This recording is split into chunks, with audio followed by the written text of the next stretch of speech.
السلام علیکم۔ امید ہے کہ آپ سب خیریت سے ہوں گے اور اپنے گھروں میں محفوظ بھی ہوں گے۔ ویسے تو سردیوں کی آمد ہے اور ٹھنڈ میں اتنی شدت بڑھ گئی ہے کہ اب تو ہاتھ دھونے کے بعد ایسا لگتا ہے جیسے کسی نے سیمنٹ سے ہاتھوں کی مرمت کر دی ہو اور اب وہ ہلیں بھی نہ۔ آج کی جو کہانی ہے وہ بھی سردی کے موسم کی ہی ہے۔ امید ہے کہ یہ بھی آپ کو ضرور پسند آئے گی، اور اگر آپ کو یہ پسند آتی ہے تو لائک کریں، اپنے گھر والوں اور دوستوں کے ساتھ شیئر کریں، اور اگر نئے ہیں تو میرا چینل کریپی سٹوریز کو سبسکرائب بھی کریں۔ آج کی کہانی کا نام ہے بھٹکی ہوئی روح۔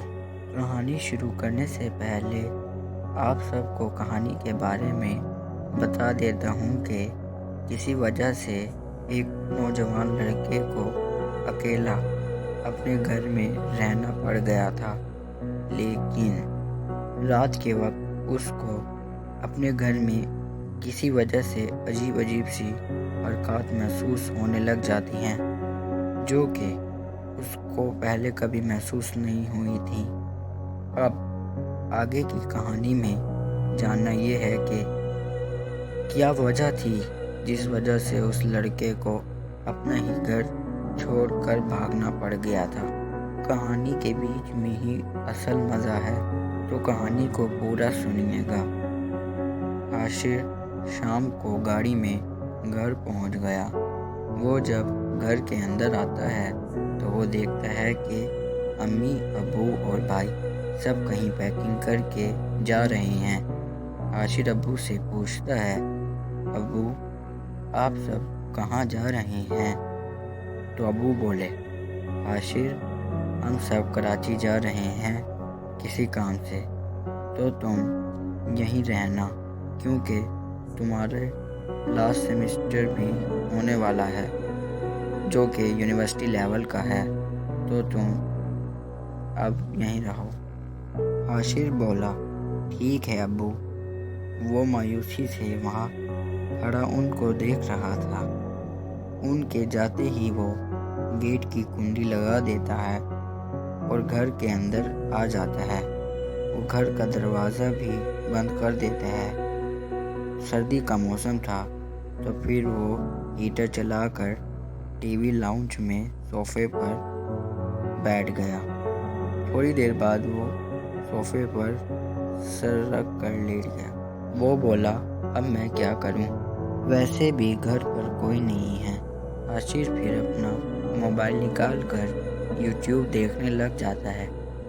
وہ اپنا پسندیدہ چینل کریپی سٹوریز کی کہانیاں سنتا ہے، جس سے وہ کافی خوش ہو جاتا ہے۔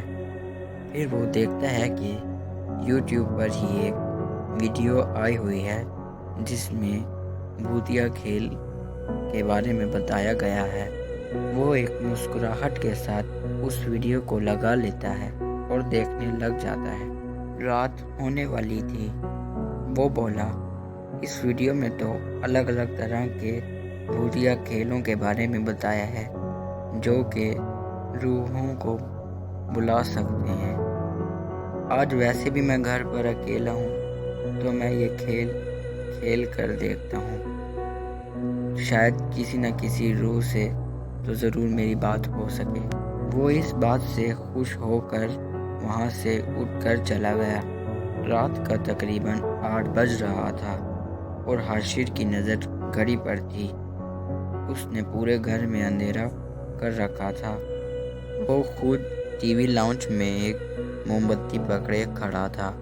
وہ بولا، بس کسی طرح 9 بج جائیں، پھر میں یہ کینڈل جلاؤں گا اور اس کھیل کے دوران کبھی بھی یہ نہ بجھے، ورنہ میری نوجوان جان کو اس سے خطرہ ہے۔ اس کی ایکسائٹمنٹ بڑھتی جا رہی تھی۔ اب جیسے ہی پتلی سوئی 9 پر آتی ہے، حاشر وہ موم بتی جلاتا ہے اور آنکھیں بند کر کے منہ میں کچھ پڑھنے لگ جاتا ہے۔ پھر وہ آنکھیں کھول کر وہاں سے کچن کی طرف جاتا ہے۔ پورے گھر میں صرف ایک موم بتی کی روشنی پھیلی ہوئی تھی۔ हाशिर के दिल में थोड़ी सी घबराहट भी थी, लेकिन वो सब जाहिर नहीं होने दे रहा था। हाशिर किचन में मौजूद कैबिनेट में से एक चाकू निकाल कर बोला, हिफाजत के लिए इससे बेहतर और कुछ नहीं। वो चाकू उठाकर घर में फिरने लग गया। हाशिर ऐसा ही करते करते अपने कमरे में आ गया। उसका कमरा अभी भी अंधेरे में डूबा हुआ था। वो जैसे ही बेड पर मोमबत्ती के साथ बैठता है तो उसके बाथरूम में से शावर के चलने की आवाज़ आती है। वो वहाँ से उठकर बाथरूम की तरफ चला गया। हाशिर जैसे ही बाथरूम में आता है वो देखता है कि वहाँ शावर चल रहा है।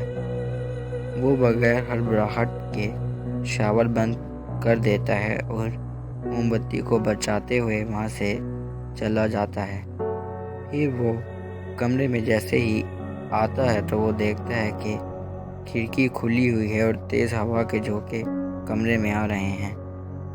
वो मोमबत्ती की आग को बचाते हुए खिड़की को बंद कर देता है। वो बोला, वैसे खिड़की तो बंद थी।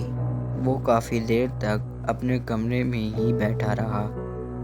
वो फिर लाउंज में आकर सोफे पर बैठकर बोला, कुछ भी डरावना नहीं हो रहा है, मुझे बस इस खेल में मज़ा नहीं आ रहा, ये सब झूठ है। वो मोमबत्ती को फूंक मार कर बुझा देता है। अचानक से कोई ज़ोर से दरवाजे पर दस्तक देता है। उसकी से आँख खुल जाती है। फिर कोई दोबारा दस्तक देता है। अब वो उठकर दरवाजे की तरफ चला गया। फिर अब दरवाज़ा तीसरी बार बजता है। वो तीसरी बार बजने पर दरवाज़ा खोल देता है। बाहर कोई भी मौजूद ना था। वो बोला, ये हरकत किसने की होगी। फिर वो दरवाज़ा बंद करके वहाँ से अपने कमरे की तरफ चला गया। वो अपने कमरे में आकर लेटा हुआ था कि आहिस्ता से दरवाज़ा चर की आवाज़ के साथ खुलता है। इस सब से वो दरवाजे की तरफ देखता है। अचानक से दरवाजे के पीछे से एक हाथ, जिसकी 3 लंबी लंबी उंगलियां थीं और नाखून भी काफ़ी बड़े थे, वो दरवाज़ा पकड़ लेता है। ये सब देखकर हाशिर के हवास उड़ गए थे।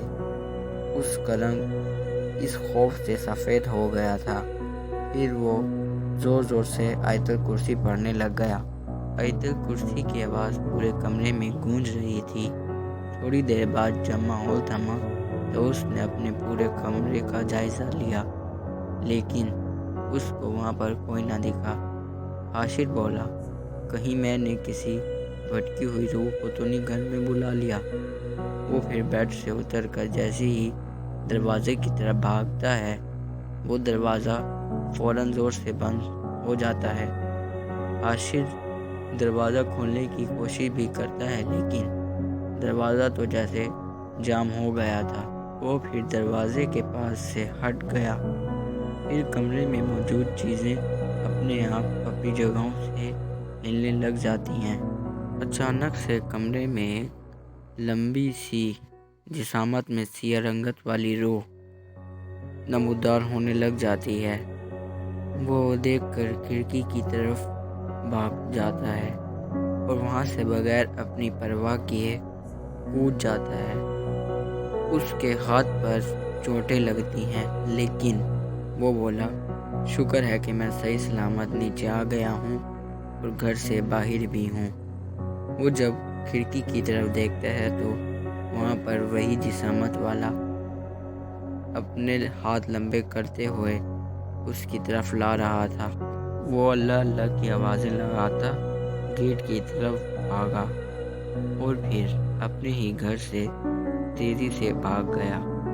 तो ये थी 10वीं कहानी। उम्मीद है कि आपको ये भी पसंद आएगी। आप जाकर मेरी और कहानियाँ भी सुन सकते हैं। साथ ही मेरा चैनल क्रीपी स्टोरी सब्सक्राइब भी करें, ताकि आगे आने वाली कहानियाँ आप तक जल्दी पहुँच सकें। वीडियो को लाइक करें, शेयर करें اور سردی کے مزے بھی لیں۔ اپنا اور اپنے پیاروں کا خیال رکھیں۔ Take care. اللہ حافظ۔